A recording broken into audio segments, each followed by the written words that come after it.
I found some of the best CapCut alternatives that actually respects your privacy as a creator. And while today's list is in no particular order, let's not waste any time and jump right into alternative number 1. OpenShot Video Editor is the first one we're going to discuss today. This is available on your Mac, your PC, and Linux. And if you're looking for a mobile app, I have those coming as well. But first, we're going over OpenShot. Now, it has a ton of features in it. You can trim and slice and do animations and keyframes. It shows the audio waveforms, it has video effects, it has transitions, 3D animations, a title editor, slow motion, time effects. It supports 70+ languages, and it claims to have a simple user interface. Now, I did download this and I put some videos in it and experimented with it and did a little bit of editing. I say that if you're coming over from CapCut, you might be a little disappointed by how things work and how they lay out, because CapCut is visually more appealing and CapCut has more effects. But if you don't want to compromise your privacy and your content, OpenShot isn't doing any of that.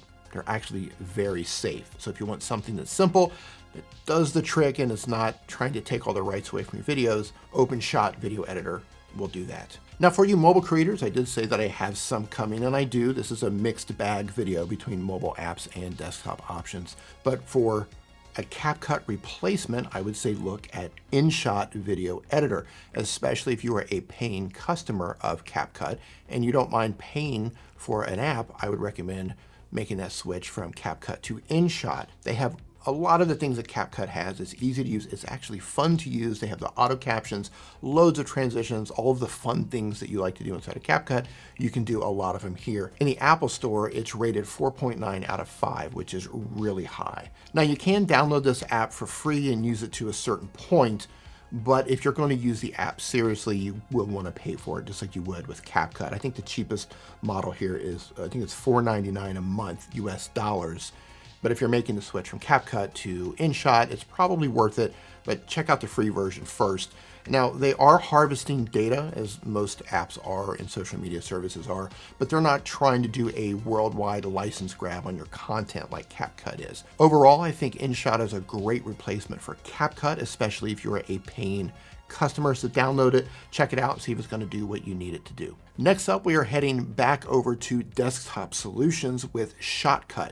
Now, Shotcut is another open source video editor. It's available for Mac, PC, and Linux. It's not trying to harvest all your data or take worldwide rights over your content like CapCut is, but this is a very robust editor. So if you're trying to work with ProRes, or you need 8K, or if you want lots of audio solutions or lots of video effects and alpha channels, this is a very, I'm going to call it professional, free video editor. If you're a beginner, I do not recommend this. And if you're an intermediate video editor, maybe. If you're a more advanced editor, or you know your way around editing software like Final Cut Pro or Premiere, you're going to jump right into this and probably feel at home. But if you're moving over from CapCut and you're using CapCut because it's easy, this isn't something that I recommend in terms of ease of use, but in terms of functionality, and it's free, and it's respecting your privacy as a creator. Shotcut is a fantastic solution if you want to use it. Next up is another mobile app called Splyce. Now, Splyce is owned by Bending Spoons. You might have heard that name. They are the ones who purchased StreamYard. They have a lot of assets, and this is one of them. Splyce has a 4.6 rating on the Apple Store out of 5, which is still pretty good. It's a really fun app. It has all of the tools, all the bells and whistles that you would want in a mobile editor. Limited free. It does come with a monthly subscription if you really want to unlock everything. It's available for Android, iOS, and iPad. If you are a CapCut paying customer and you're looking for a replacement, put this in and see if it will do what you want it to do.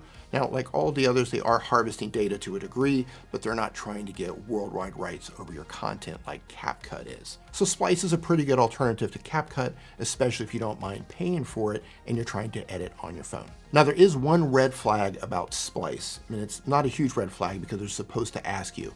But if you're asked if you want to allow them to train their AI off of your content, tell them no. You do not want any of these services training their AI off of your content.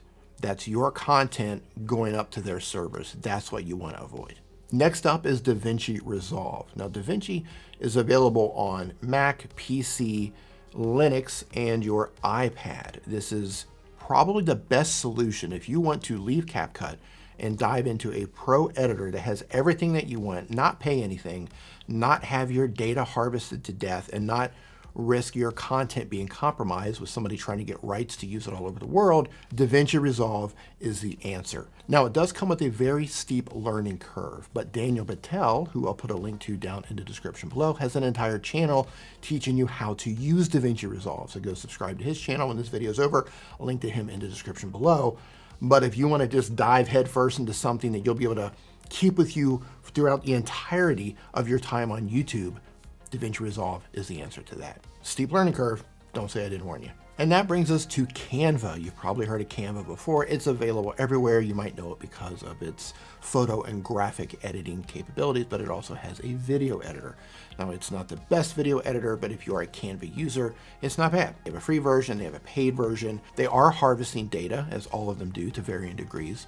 And you do give them some rights, but it's nowhere near as aggressive as CapCut. So if you're a Canva user, I think you're safe. I find their video editing tool to be a little bit clunky, but I know a lot of people love it, so it could just be my device or the browsers that I'm using it in. It's something, it's gonna cost you nothing to check it out on your phone or desktop. Give it a try if that's what you're interested in. You can use the free version up to a certain point. But again, you might be prompted to allow their AI to train off of your videos. Turn that off. They also have a content library where you can use their videos and their music in your videos. Those do come with some different licensing rules. So I would say avoid their music and avoid their videos unless you know what you're getting into and you've completely read through their terms, so you know exactly what you can and cannot do with Canva and the content that they give you. And of course, if you're using their AI to assist you in any way, shape, or form graphically, you are sending your content up to their server, and that's a bit of a no-no. So use AI inside of Canva or any of these apps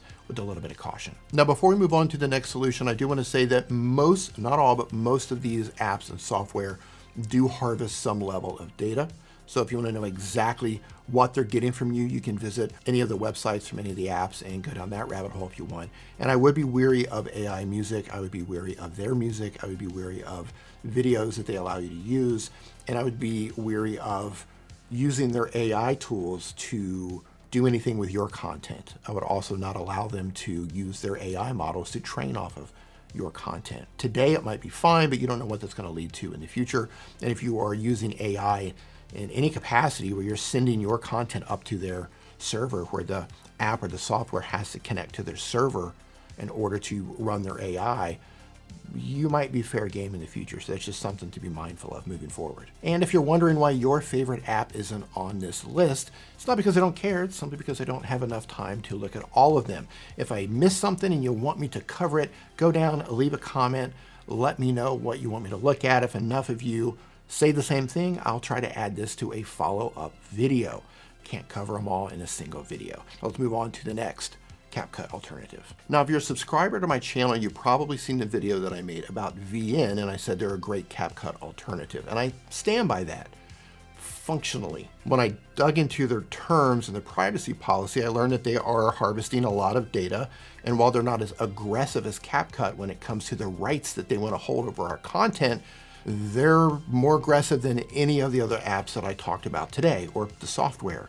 So know that if you move forward with VN, you're giving them quite a few rights to use your content however you see fit. Again, not as bad as CapCut, but worse than the other apps and software that we mentioned today. I'm going to delete them off of my phone. I'm going to delete them off of my computer. I thought they were a great app functionally. I think it's a good CapCut alternative, but I simply don't want to support these companies that are overreaching and trying to take access, take rights from us as creators. You know, they say vote with your feet, vote with your dollars, vote with your euros. I'm gonna find a company that I feel more comfortable with in terms of not compromising my content, and I don't feel that VN is one of those companies as of today. But if you want to check them out anyway, because they are a good app, otherwise click on the video that's showing on the screen right now. I'm going to walk you through how to use it as a beginner, or you can watch the CapCut video where I break down their new terms. That should freak you out. Thank you so much for watching. I appreciate it, and I'll see you in the next video.